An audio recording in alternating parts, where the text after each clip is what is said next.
Hello, everyone, and thanks for joining us in TommieMedia's The Locker Room. I'm Noah Brown. The St. Thomas football team returns to action Saturday against Carleton in need of a rebound after suffering its first conference loss in nearly 4 years. Despite posting a season-high 609 total yards on offense, the Tommies turned the ball over 7 times in a 40-20 loss to St. John's.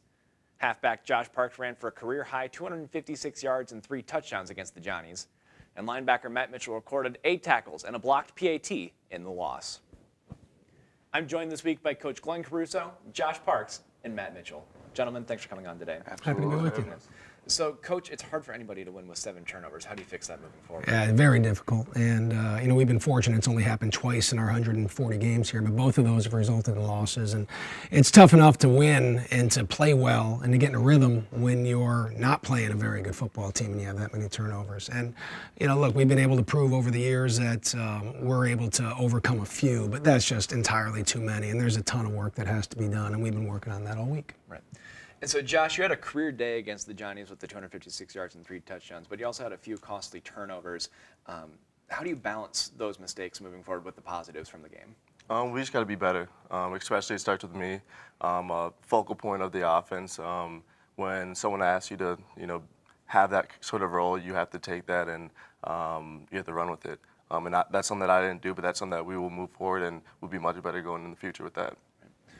And Matt, on 4 of the turnovers, St. John's started in Tommie territory. Momentum and field position were working against you during the game. How does the unit get back on track moving forward mentally?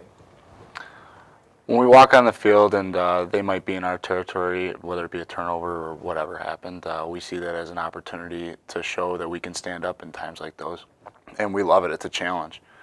So they might have punched the ball in from there a couple times in the game on Saturday, and that's to their credit. But more often than not, when we're put in those situations, we're able to come out with the upper hand. And so the offense knows that they can trust in us and they got something to fall back on. So that's just our mindset always.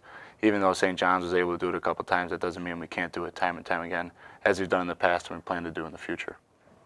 And so, Coach, a midseason loss is unfamiliar territory. How does this prepare you for tougher games down the road, even perhaps a championship run in the postseason? I think a win or a loss, as long as you're playing good teams, prepares you, right? So you don't have to necessarily have the loss. But the loss does allow us to see, so many things that are evident that have to be worked on. You outlined a lot of them in turnovers and the vertical balls and those types of things. But, it happens. It doesn't happen a lot. We're very fortunate it doesn't happen a lot. You're right. These guys have never dealt in their whole career with a midseason loss like this. But, we say all the time, we're going to judge ourselves on are we growing each week. And if I'm going to say that after a win and you want me to say, oh, I'm happy because we won, and I'm going to say, no, we focus on our growth, and I'm going to say the same exact thing, and we're going to work on the process. And we have plenty to work on. But this week's been pretty amazing. Right. Thank you guys for coming in today. You're welcome. Absolutely. Be sure to check TommieMedia.com this weekend for full game day coverage against Carleton. With Coach Caruso, Josh Parks, and Matt Mitchell, I'm Noah Brown. Thank you for joining us, and we'll see you next time here in The Locker Room.